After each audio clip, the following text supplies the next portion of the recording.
Hello student, आज के lecture में आप लोगों का स्वागत है। लास्ट लेक्चर में हम लोगों ने डिस्कस किया था कि जब कोई चार्ज किसी मैग्नेटिक फील्ड के अंदर मूव करे तो चार्ज के ऊपर Fm equal to QEB sine theta magnetic force apply होता है। चार्ज जब मैग्नेटिक फील्ड के डायरेक्शन में अगर मूव करे तो चार्ज के ऊपर कोई भी फोर्स अप्लाई नहीं होता है, और जब चार्ज मैग्नेटिक फील्ड के परपेंडिकुलर डायरेक्शन में मूव करेगा तो उस कंडीशन में चार्ज के ऊपर maximum force Fm equal to QVB apply होता है। बात की थी अपन ने कि जब कोई चार्ज किसी परपेंडिकुलर मैग्नेटिक फील्ड के अंदर मूव करे तो परपेंडिकुलर मैग्नेटिक फील्ड में चार्ज के ऊपर मैक्सिमम मैग्नेटिक फोर्स के कारण चार्ज जो है वो आपका सर्कुलर पाथ के अंदर मूव करना स्टार्ट करता है। फिर इसके बाद में बात की थी कि कोई आपका करंट कैरिंग कंडक्टर किसी मैग्नेटिक फील्ड के अंदर प्लेस्ड हो तो उसके ऊपर Fm equal to ILB sine theta force apply होता है। अगर जो आपका करंट कैरिंग कंडक्टर है वो मैग्नेटिक फील्ड के पैरेलल रखा हो तो उस कंडीशन में करंट कैरिंग कंडक्टर के ऊपर कोई भी फोर्स अप्लाई नहीं होता है, और अगर परपेंडिकुलर प्लेस्ड हो तो उस कंडीशन में maximum force Fm equal to ILB apply होता है। आज के लेक्चर में हम लोग डिस्कस करेंगे साइक्लोट्रॉन की। साइक्लोट्रॉन क्या होता है और किस प्रिंसिपल के ऊपर वर्क करता है। यहाँ से अभी अपन ने बोला था कि जब कोई चार्ज या फिर आपका कोई चार्जिंग पार्टिकल किसी मैग्नेटिक फील्ड के परपेंडिकुलर रखा हो तो उसके ऊपर मैक्सिमम मैग्नेटिक फोर्स अप्लाई होता है, जिसके कारण वह सर्कुलर पाथ में मूव करना स्टार्ट करता है।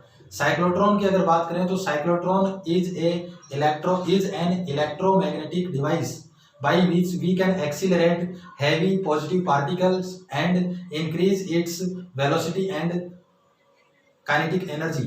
यहाँ से बोल के चल रहे हैं अपन कि साइक्लोट्रॉन एक इलेक्ट्रोमैग्नेटिक डिवाइस होता है जिसकी हेल्प से अपन किसी हैवी पॉजिटिव पार्टिकल को एक्सीलरेट करके उसके वेलोसिटी और उसकी काइनेटिक एनर्जी को इंक्रीज कर सकते हैं। यहाँ से लिख रहे हैं अपन cyclotron is an electromagnetic device by which we can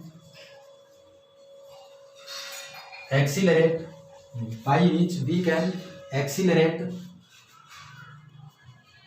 heavy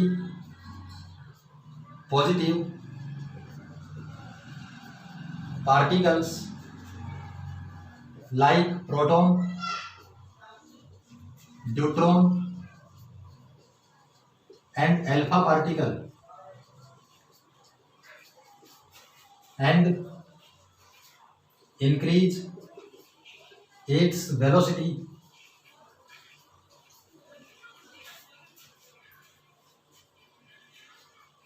and energy।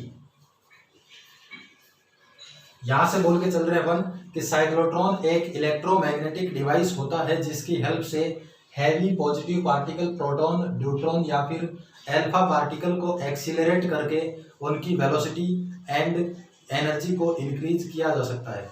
बात अगर करें कि साइक्लोट्रॉन किस प्रिंसिपल के ऊपर वर्क करता है तो साइक्लोट्रॉन वर्क करता है आपका इलेक्ट्रोमैग्नेटिक फील्ड के प्रिंसिपल के ऊपर, जिसके अंदर इलेक्ट्रिक फील्ड और मैग्नेटिक फील्ड दोनों एक साथ और एक दूसरे के परपेंडिकुलर अप्लाई होते हैं, जिसमें से electric field heavy positive particle की वेलोसिटी को इंक्रीज करेगा और परपेंडिकुलर मैग्नेटिक फील्ड जो है वो उस पार्टिकल को सर्कुलर पाथ प्रोवाइड करवाता है।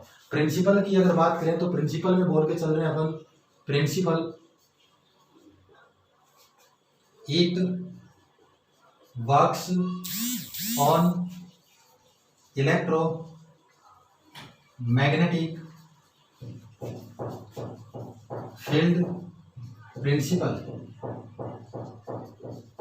इलेक्ट्रोमैग्नेटिक फील्ड प्रिंसिपल के ऊपर वर्क करता है। यहाँ पे लिखेंगे in this electric field and magnetic field both are apply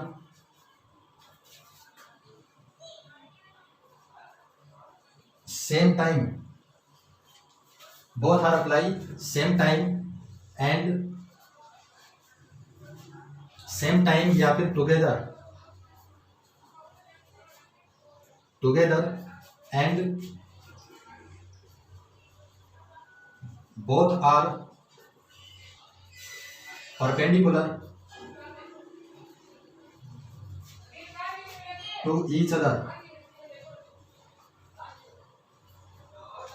electromagnetic field के प्रिंसिपल के ऊपर साइक्लोट्रॉन वर्क करता है, जिसके अंदर इलेक्ट्रिक फील्ड और मैग्नेटिक फील्ड दोनों को एक साथ एक ही टाइम पर अप्लाई करेंगे, जिसमें और दोनों के दोनों एक दूसरे के परपेंडिकुलर होता है, जिसमें से इलेक्ट्रिक फील्ड क्या करेगा, हैवी पॉजिटिव पार्टिकल की वेलोसिटी को इंक्रीज करेगा, और मैग्नेटिक फील्ड जो है वो आपका परपेंडिकुलर मैग्नेटिक फील्ड वो हैवी पॉजिटिव पार्टिकल को सर्कुलर पाथ प्रोवाइड करवाता है। यहां से लिख रहे हैं अपन इन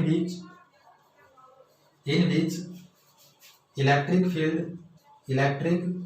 field increase velocity of heavy positive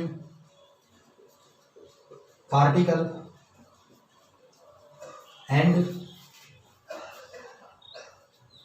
magnetic field provide perpendicular magnetic field बोल रहे हैं अपन, तो यहां पे लिख देते हैं and perpendicular magnetic field provide circular path. इस प्रिंसिपल के ऊपर ये साइक्लोट्रॉन वर्क करेगा कि इसके अंदर इलेक्ट्रिक फील्ड और मैग्नेटिक फील्ड दोनों को एक साथ अप्लाई करना है, दोनों को एक दूसरे के परपेंडिकुलर अप्लाई करना है, जिसमें से इलेक्ट्रिक फील्ड क्या करेगा, increase the velocity of heavy positive particle and perpendicular magnetic field क्या करेगा, आपका उस पार्टिकल को सर्कुलर पाथ प्रोवाइड करवाएगा। अगर बात करें कि साइक्लोट्रॉन का स्ट्रक्चर किस टाइप से आएगा, तो साइक्लोट्रॉन के स्ट्रक्चर में दो मैग्नेटिक पोल और उन मैग्नेटिक पोल के परपेंडिकुलर एक दूसरे के पैरेलल में डी शेप के दो डिस्क रखेंगे। यहां पे बोल के चल रहे हैं अपन इसका स्ट्रक्चर में बोल रहे हैं कि ये है आपका एक मैग्नेटिक पोल N, और इस साइड में बोल दिया कि ये मैग्नेटिक पोल है आपका S। मैग्नेटिक पोल जो है N और S, इसमें मैग्नेटिक फील्ड का डायरेक्शन आएगा आपका इस टाइप से। इन दोनों के बीच में डी शेप के दो डिस्क इस टाइप से रखेंगे, दोनों के परपेंडिकुलर, और दोनों डिस्क एक दूसरे के पैरेलल होना जरूरी है। यहाँ पे इस टाइप से बोल रहे हैं कि एक डिस्क है आपका ये और एक डिस्क है आपका ये। दोनों डिस्क का शेप कैपिटल डी टाइप का होता है। दोनों डिस्क को एक दूसरे के पैरेलल और इस मैग्नेटिक फील्ड के परपेंडिकुलर रखा जाता है। बात करें कि दोनों डिस्क के बीच में क्या होता है आपका गैप, और इस गैप के बीच में रखते हैं अपन हैवी पॉजिटिव पार्टिकल को। फिर इसके बाद में दोनों डिस्क जो है उनको कनेक्ट करते हैं, इसको कनेक्ट करेंगे अपन high voltage alternating current source से।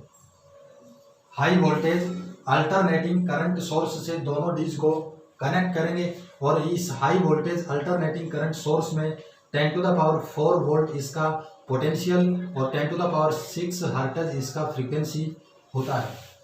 फिर इसके बाद में अगर इस साइड में बात करें कि ये है आपका डिस्क D1 और इसके पैरेलल में रखा आपका डिस्क D2। इसको बोल रहे हैं कि ये D1 है और ये डिस्क क्या है आपका D2 है। दोनों के बीच में AC सोर्स लगा आपका यहाँ पे, बीच में रखा आपका हैवी पॉजिटिव पार्टिकल। दूसरी कंडीशन में बोल रहे हैं कि ये है आपका डिस्क D1 और यहाँ पर इसके पैरेलल में ये डिस्क है आपका D2।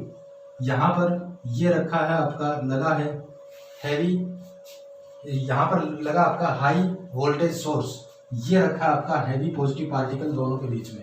पहली कंडीशन की अगर बात करें कि जैसे ही इस, एक और बात अगर करें कि इस साइक्लोट्रॉन में जो डिस्क रखा है उस डिस्क के सर्क्यूमफेरेंस के ऊपर क्या होता है, एक होल।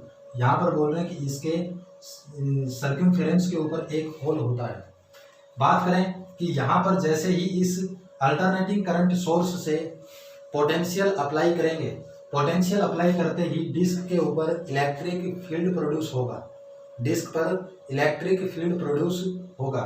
उस इलेक्ट्रिक फील्ड के कारण हैवी पॉजिटिव पार्टिकल मूव करना स्टार्ट करेगा, मतलब इसकी वेलोसिटी में इंक्रीज होगा। जैसे ये मूव करना स्टार्ट करेगा तो परपेंडिकुलर मैग्नेटिक फील्ड जो है वो इसको सर्कुलर पाथ प्रोवाइड करवाएगा। परपेंडिकुलर मैग्नेटिक फील्ड इसको क्या करवाएगा, सर्कुलर पाथ, और ये इस डिस्क के अंदर सेमी सर्कुलर पाथ को कवर करेगा। जैसे बात करें कि D1 आपका ये है, D2 ये है, जैसे ही इसके अंदर वोल्टेज अप्लाई किया, अप्लाई करते ही इलेक्ट्रिक फील्ड के कारण हैवी पॉजिटिव पार्टिकल के वेलोसिटी में इंक्रीज हुआ, और वेलोसिटी में इंक्रीज होने के बाद में परपेंडिकुलर मैग्नेटिक फील्ड के कारण यह एक सर्कुलर पाथ में मूव करना स्टार्ट करेगा। जैसे ही सेमी सर्कुलर पाथ को कवर करेगा, वापस किसके अंदर आएगा, आपका गैप में, और गैप के अंदर आएगा तो इन दोनों का पोलरिटी, दोनों डिस्क का पोलरिटी चेंज होगा। पहले मान लेते हैं ये प्लस है, ये माइनस, और इस दूसरी कंडीशन में ये हो जाएगा माइनस और ये हो जाएगा आपका प्लस। सेमी सर्कुलर पाथ को कवर करते ही दोनों डिस्क का पोलरिटी चेंज होगा। एक बात और ध्यान रखना कि इसके अंदर जैसे ही आपका हाफ साइकिल कंप्लीट करेगा तो हाफ साइकिल कंप्लीट करने पर इसकी एनर्जी में इंक्रीज QV होता है। यहाँ पे लिख रहा हूं मैं, increase in energy, increase energy of particle in half cycle. Half cycle के अंदर एनर्जी जो है वो आपका इंक्रीज होगा QV। हाफ साइकिल को कंप्लीट करने के बाद में वापस आएगा इस गैप के अंदर, गैप के अंदर वापस आते ही दोनों डिस्क का पोलरिटी चेंज होगा, और दोनों डिस्क का पोलरिटी चेंज होगा तो इस बार ये D1 के अंदर हाफ साइकिल कंप्लीट और करेगा। D1 के अंदर हाफ साइकिल और कंप्लीट करेगा तो एक कंप्लीट साइकिल बन गया इसका। उस कंप्लीट साइकिल में पार्टिकल की एनर्जी में इंक्रीज कितना होगा, आपका 2QV। तो यहाँ पे लिख रहे हैं increase energy in one complete cycle equal to 2QV। एक कंप्लीट साइकिल के अंदर एनर्जी के अंदर इंक्रीज कितना हुआ, 2QV। फिर इसके बाद में यहाँ पे बोल रहे हैं कि ये हो गया आपका यहाँ तक। रेगुलर क्या रहेगा इसका, रेगुलर इसकी वेलोसिटी में इंक्रीज अगर आएगा तो इसका मतलब एक्सीलरेट हो रहा है, और एक्सीलरेट अगर होएगा तो हर एक टाइम के बाद इसका वेलोसिटी इंक्रीज, और वेलोसिटी अगर इंक्रीज होएगा तो इसके पाथ का रेडियस भी इंक्रीज होगा, और जब इसके पाथ का रेडियस डिस्क के रेडियस के इक्वल आएगा तो सर्कमफेरेंस के ऊपर बने होल से बाहर निकल के ये टारगेट के ऊपर इंसिडेंट होगा, टारगेट के ऊपर इंसिडेंट होता है। यहाँ से अगर बात करें कि इस हैवी पॉजिटिव पार्टिकल के कंटिन्यूअस एक्सीलरेशन के लिए हैवी पॉजिटिव पार्टिकल का फ्रीक्वेंसी अल्टरनेटिंग करंट सोर्स के फ्रीक्वेंसी के इक्वल होना जरूरी है। इस कंडीशन को बोलते हैं रेजोनेंस कंडीशन, कि जब इस हैवी पॉजिटिव पार्टिकल का फ्रीक्वेंसी अल्टरनेटिंग करंट सोर्स की फ्रीक्वेंसी के इक्वल होगा तो यह कंटिन्यूअसली एक्सीलरेट होता रहेगा। इस कंडीशन को बोलते हैं resonance condition.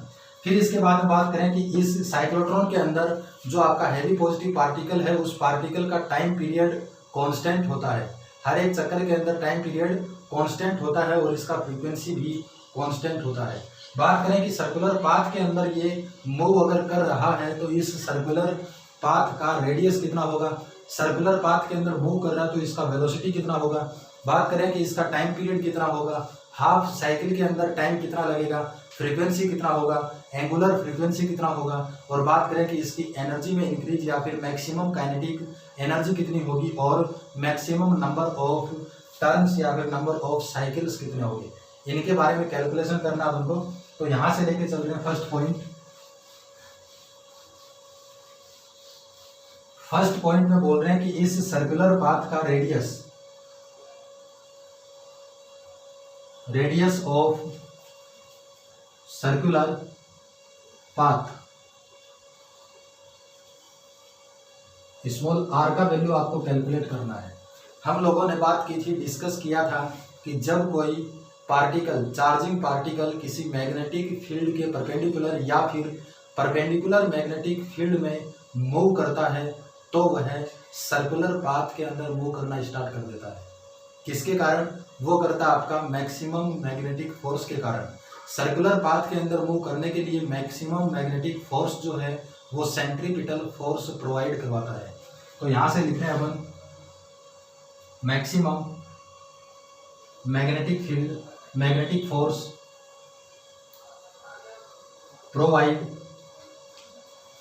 Centripetal force, centripetal force for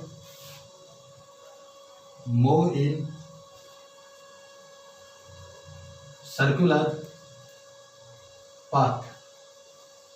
centripetal force किसके द्वारा प्रोवाइड करवाया जा रहा है? आपका ये करवाया जा रहा है मैक्सिमम मैग्नेटिक फोर्स के कारण। So maximum magnetic force F M is equal to F सी।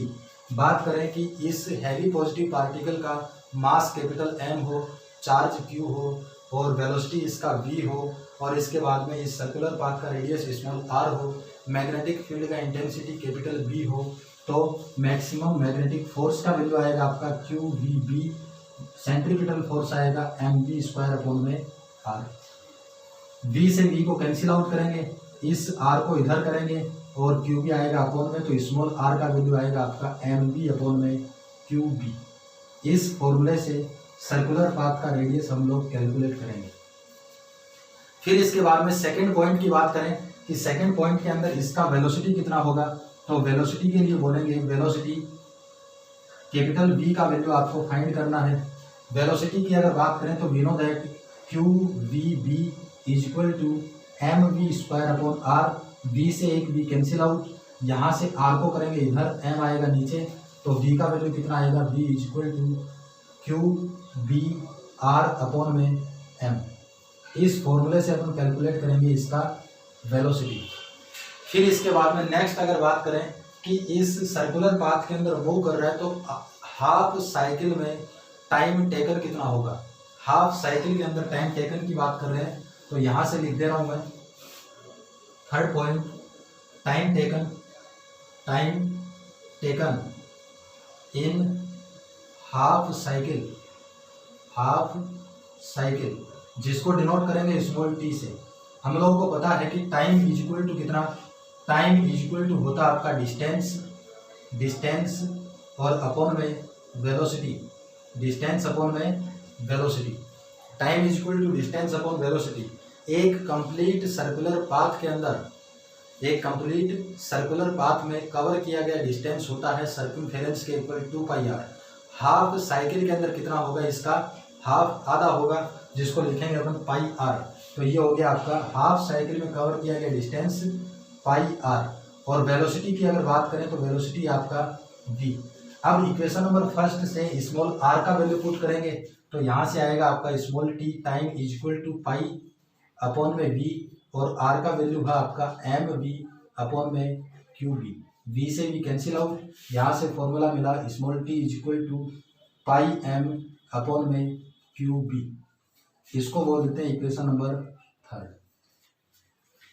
फिर इसके बाद में नेक्स्ट अगर बात करें कि एक कंप्लीट साइकिल के अंदर कवर किया गया या फिर कंप्लीट साइकिल के अंदर टाइम टेकन, टाइम पीरियड कितना होगा, तो उसकी अगर बात करें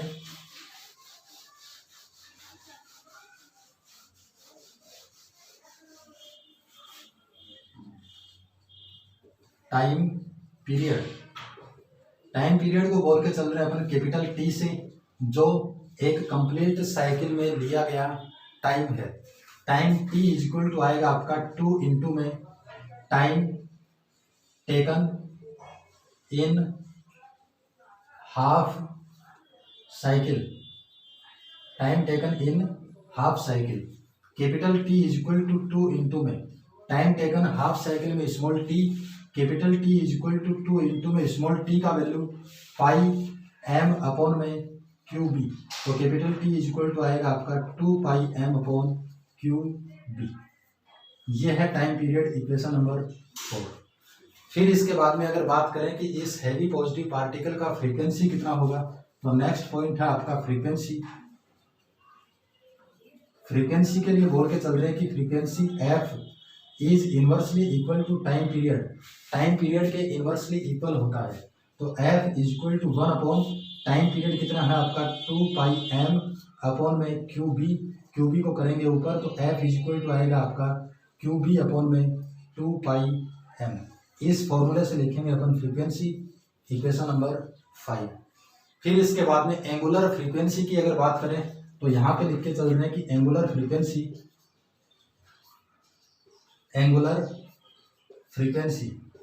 frequency omega is equal to होता आपका 2 पाई एफ या फिर 2 पाई अपॉन में capital T. F is equal to 1 upon T, तो omega is equal to 2 pi F या फिर 2 पाई अपॉन कैपिटल टी।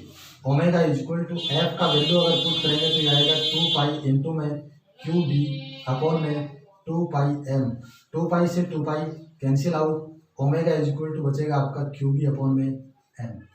इस फॉर्मूले से लिखेंगे angular frequency of heavy positive particle. फिर इसके बाद में अगर बात करें कि इस साइक्लोट्रॉन के अंदर जो हैवी पॉजिटिव पार्टिकल है उसका मैक्सिमम एनर्जी कितना होगा। मैक्सिमम एनर्जी के लिए बोल के चल रहे हैं काइनेटिक एनर्जी, और kinetic energy is equal to होता आपका 1/2 mv²। नेक्स्ट पॉइंट बोल रहे हैं मैक्सिमम काइनेटिक एनर्जी, जिसको डिनोट करेंगे ई मैक्सिमम से। We know that e maximum is equal to 1/2 mv²। यहाँ से अपन को यही पता है, we know that from equation number 2। Equation number 2 में क्या था, v is equal to Q B are upon में स्मॉल m। ये वैल्यू v का पुट करेंगे यहाँ पर, तो काइनेटिक एनर्जी आएगा आपका e maximum is equal to 1/2 m। v की जगह है क्यू बी आर अपॉन में m² है, तो इसका स्क्वायर करेंगे। E maximum is equal to आएगा आपका 1/2 m इंटू में क्यू² b² r² अपॉन में m²। m से एक m कैंसिल आउट, फिर बचेगा आपका e maximum is equal to 1/2 क्यू² b² r² अपॉन में m। इस फॉर्मूले से लिखेंगे कि ये है आपका maximum kinetic energy of heavy positive particle.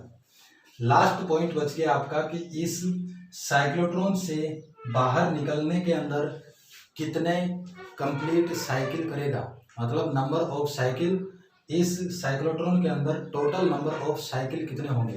तो उसकी बात अगर करें तो यहाँ पे लिख रहे हैं अपन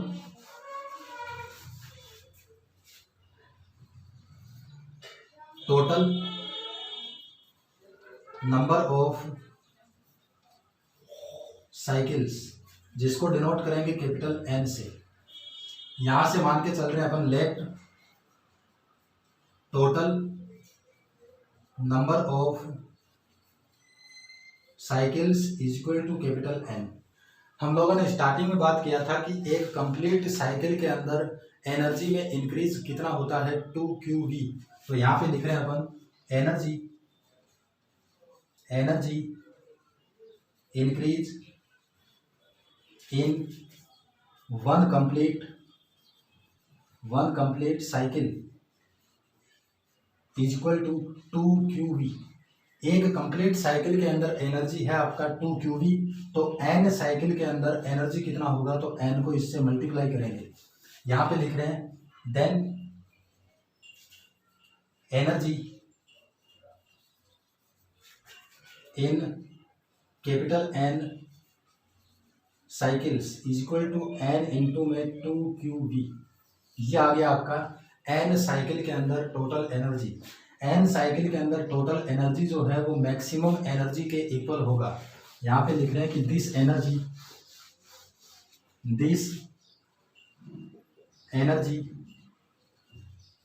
is equal to maximum kinetic energy.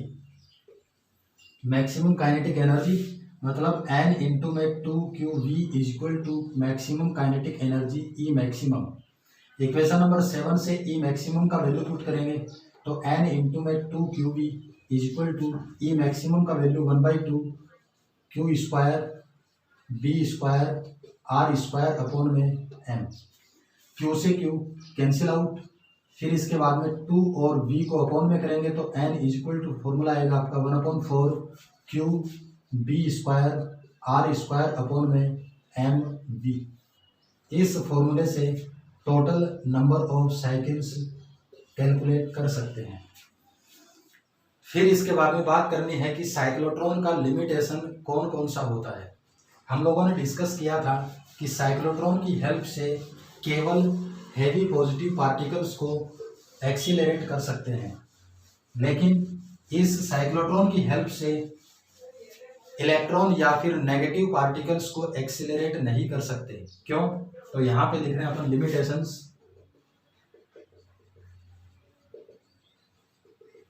Limitation में बोल रहे हैं first point, by the help of cyclotron we can accelerate only heavy positive particles. Electron does not accelerate by cyclotron. Cyclotron की हेल्प से इलेक्ट्रॉन को एक्सीलरेट नहीं कर सकते हैं। क्यों? क्योंकि इलेक्ट्रॉन का मास बहुत कम होता है, 9.1 इंटू 10⁻31 किलोग्राम। अगर इसकी एनर्जी, अगर इसको एक्सीलरेट करें तो इसका वेलोसिटी में इंक्रीज होएगा, वेलोसिटी में इंक्रीज होने पर इसका मास सडनली इंक्रीज होता है। तो यहाँ पे लिख रहे हैं अपन because its mass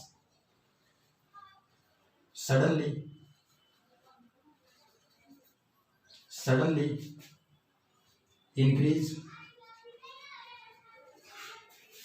with increase velocity, इसलिए इलेक्ट्रॉन को एक्सीलरेट नहीं कर सकते हैं। अगर इलेक्ट्रॉन को एक्सीलरेट करना है तो इलेक्ट्रॉन को एक्सीलरेट करने के लिए बीटाट्रॉन का यूज करते हैं।